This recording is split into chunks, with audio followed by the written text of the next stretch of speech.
আসসালামু আলাইকুম। সংবাদে আপনাদের সবাইকে স্বাগত জানাচ্ছি। আমি ফিরোজ তোহা। শুরুতেই আরবে কেবলস সংবাদ শিরোনাম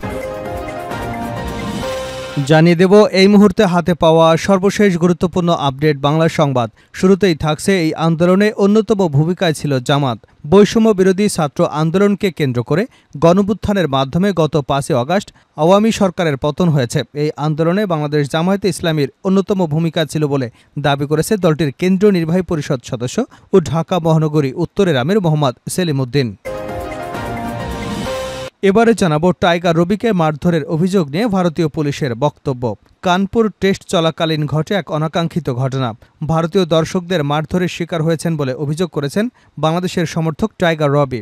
শরীরের বিভিন্ন অংশ দেখিয়ে আঘাতের কথা পুলিশকে জানান তিনি। পরে তাকে হাসপাতালে নেওয়া হয়। তবে রবির উপর হামলার বিষয়টি অস্বীকার করেছে ভারতীয় পুলিশ। তারা বলেছে হামলার কথা সত্য নয়, তাকে কোনো মারধর করা হয়নি।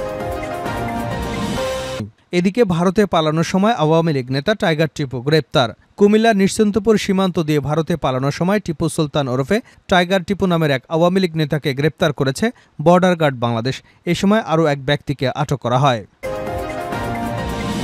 জানাবো মাহমুদুর রহমানের স্বদেশ প্রত্যাবর্তনে হেফাজতের অভিনন্দন বার্তা। আমার দেশ পত্রিকার সম্পাদক মাহমুদুর রহমানের স্বদেশ প্রত্যাবর্তনকে অভিনন্দন জানিয়েছেন হেফাজতে ইসলামের আমির আল্লামা মহিবুল্লাহ বাবুনগরী ও মহাসচিব আল্লামা শায়েখ সাজিদুর রহমান। এবারে থাকছে পিলখানা হত্যাকাণ্ড চাকরিচ্যুত বিডিআর সদস্যদের পুনর্বহালের দাবি। পিলখানায় সংগঠিত ২০০৯ সালের ২৫ ও ২৬শে ফেব্রুয়ারি বিডিআর বিদ্রোহ এবং হত্যাকাণ্ডে চাকরিচ্যুত নিরপরাধ বিডিআর সদস্যদের পুনর্বহালের দাবিতে সংবাদ সম্মেলন করেছে ৬৪ জেলার ক্ষতিগ্রস্ত বিডিআর ঐক্য ২০০৯। এ সময় বিডিআর হত্যাকাণ্ডের পূর্ব পরিকল্পনার সঙ্গে জড়িতদের সুষ্ঠু ও নিরপেক্ষ তদন্তের মাধ্যমে দৃষ্টান্তমূলক শাস্তি দাবি করা হয়। একই সঙ্গে বিস্ফোরক আইনের মামলায় যারা দীর্ঘ ১৫ বছর জেলখানায় আটক আছেন অতি দ্রুত পিপি নিয়োগ করে তাদের জামিনের ব্যবস্থা করবার দাবিও জানানো হয়। এবং সর্বশেষ জানাবো আন্তর্জাতিক সংবাদ। লেবাননের তাণ্ডবের তীব্রতা বাড়াচ্ছে ইসরায়েল। নেতানিয়াহু লক্ষ্যকে পূর্ণ শক্তিতে লেবানন জুড়ে চলছে ইসরায়েলি তাণ্ডব। ইতিমধ্যে গত সোমবার থেকে ক্রমাগত হামলায় নিহতের সংখ্যা এখন পর্যন্ত ৭০০ ছাড়িয়েছে। এছাড়া আহতের সংখ্যা হু হু করে বাড়ছে। বাস্তুচ্যুত লাখো লাখো মানুষ। এতক্ষণ শিরোনাম শুনছিলেন, এবার বিস্তারিত। প্রিয় দর্শক, আপনি যদি এই চ্যানেলে নতুন হয়ে থাকেন, ভিডিওটি দেখতে দেখতে চ্যানেলটি সাবস্ক্রাইব করে আমাদের সঙ্গে থাকুন। আর এই ভিডিও সম্পর্কে আপনি আপনার মূল্যবান মতামতটি কমেন্ট বক্সে জানিয়ে দিন। আর হ্যাঁ প্রিয় দর্শক, জানিয়ে দিন ভিডিওটি কোথা থেকে দেখছেন। এই আন্দোলনের অন্যতম ভূমিকায় ছিল জামায়াত। বৈষম্য বিরোধী ছাত্র আন্দোলনকে কেন্দ্র করে গণঅভ্যুত্থানের মাধ্যমে গত ৫ই আগস্ট আওয়ামী লীগ সরকারের পতন হয়েছে। এই আন্দোলনে বাংলাদেশ জামায়াতে ইসলামীর অন্যতম ভূমিকায় ছিল বলে দাবি করেছেন দলটির কেন্দ্রীয় নির্বাহী পরিষদ সদস্য ও ঢাকা মহানগরী উত্তরের আমির মোহাম্মদ সেলিম উদ্দিন। শুক্রবার সকাল ১১টায় রাজধানীর রমনা ইঞ্জিনিয়ার্স ইনস্টিটিউটে বাংলাদেশ জামায়াতে ইসলামী ঢাকা মহানগরী উত্তর আয়োজিত ছাত্র জনতার আন্দোলনে সাবেকদের নিয়ে প্রীতি সমাবেশে সভাপতির বক্তব্যে এসব কথা বলেন তিনি। মোহাম্মদ সেলিম উদ্দিন বলেন, অপশাসন, দুঃশাসন, গুম, খুন, হত্যা, সন্ত্রাস, নৈরাজ্যসহ সব সীমা লঙ্ঘন করায় ছাত্র জনতার ঐক্যবদ্ধ সংগ্রামের মাধ্যমে এক ঐতিহাসিক বিজয় অর্জিত হয়েছে।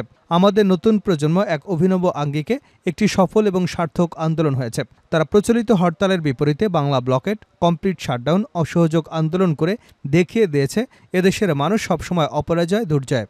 আর আমাদের সেই ডাকে সাড়া দিয়ে রাজপথে নেমে এসেছিল আবাল বৃদ্ধ বনিতা। এই আন্দোলনের অন্যতম ভূমিকা পালন করেছিল জামায়াতে ইসলামী। তিনি অর্জিত বিজয়কে অর্থবহ করতে দলমত নির্বিশেষে সবাইকে ঐক্যবদ্ধ থাকার আহ্বান জানান। টাইগার রবিকে মারধরের অভিযোগ নিয়ে ভারতীয় পুলিশের বক্তব্য। কানপুর টেস্ট চলাকালীন ঘটে এক অনাকাঙ্ক্ষিত ঘটনা। ভারতীয় দর্শকদের মারধরের শিকার হয়েছেন বলে অভিযোগ করেন বাংলাদেশি সমর্থক টাইগার রবি। শরীরের বিভিন্ন অংশ দেখিয়ে আঘাতের কথা পুলিশকে জানিয়েছেন তিনি। পরে তাকে হাসপাতালে নেওয়া হয়েছে। তবে রবির উপর হামলার বিষয়টি অস্বীকার করেছে কানপুর পুলিশ। হামলার কথা সত্য নয় উল্লেখ করে কানপুর পুলিশের এএসপি অভিষেক পাণ্ডে বলেন, সে শরীরে পানি শূন্যতার কারণে অসুস্থ হয়ে পড়েছিল। পুলিশ এবং মেডিকেল সাপোর্ট টিম তাকে জরুরি ভিত্তিতে সহায়তা করে হাসপাতালে নিয়ে যায়। সে এখন আগের থেকে ভালো অনুভব করছে। তার আনিত অভিযোগ পুরোটাই অসত্য, কোনো ভক্ত তাকে আঘাত করেনি। জানা গেছে শুক্রবার টেস্টের প্রথম দিন মধ্যাহ্ন বিরতির সময় বৃষ্টি নামতে শুরু করলে গ্যালারির ভেতরে চলে যান টাইগার রবি। এ সময় স্থানীয় কিছু সমর্থকদের সঙ্গে কথা কাটাকাটিতে জড়িয়ে পড়েন বাংলাদেশের এই সমর্থক। এক পর্যায়ে হাতাহাতিতে জড়িয়ে পড়েন তারা। পরে পুলিশের সহযোগিতায় উদ্ধার করে হাসপাতালে পাঠানো হয় রবিকে। আহত অবস্থায় তিনি জানান, পাঁজরের নিচের অংশে আঘাত পেয়েছেন তিনি। ভারতে পালানোর সময় আওয়ামী লীগ নেতা টাইগার টিপু গ্রেপ্তার। কুমিল্লা নিশ্চিন্তপুর সীমান্ত দিয়ে ভারতে পালানোর সময় টিপু সুলতান ওরফে টাইগার টিপু নামের এক আওয়ামী লীগ নেতাকে গ্রেপ্তার করেছে বর্ডার গার্ড বাংলাদেশ।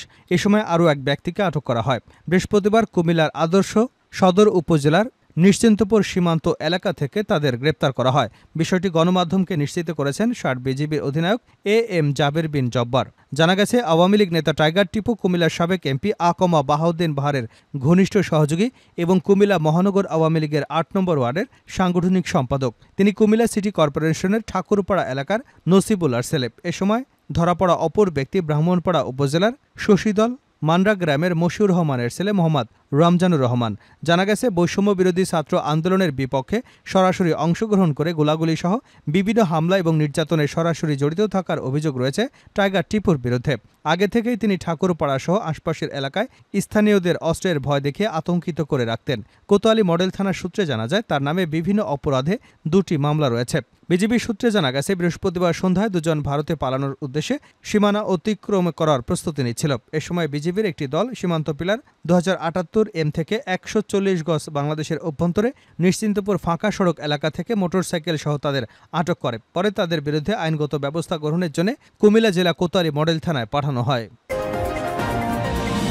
মাহমুদুর রহমানের স্বদেশ প্রত্যাবর্তনে হেফাজতের অভিনন্দন বার্তা। আমার দেশ পত্রিকার সম্পাদক মাহমুদুর রহমানের স্বদেশ প্রত্যাবর্তনকে অভিনন্দন জানিয়েছে হেফাজতে ইসলাম বাংলাদেশের আমির আল্লামা মুজিবুল্লাহ বাবুনগরী ও মহাসচিব আল্লামা শায়েখ সাজিদুর রহমান। শুক্রবার সংগঠনের পক্ষ থেকে সংবাদ মাধ্যমে এক বিবৃতি প্রদান করে এই অভিনন্দন প্রকাশ করেন। হেফাজতে ইসলামের বিবৃতিতে বলা হয়, স্বৈর ফ্যাসিস্ট শেখ হাসিনার শাসন আমলে সবচেয়ে নিপীড়িত মজলুম সম্পাদক মাহমুদুর রহমানের স্বদেশ প্রত্যাবর্তনে আমরা তাকে প্রাণঢালা অভিনন্দন জানাচ্ছি। অবর্ণনীয় জেল জুলুমের মধ্য দিয়ে তাকে দেশ থেকে বাধ্য করেছিল হাসিনা শাহী। নতুন এই স্বাধীন বাংলাদেশে তার পদার্পণে আমরা অত্যন্ত আনন্দিত।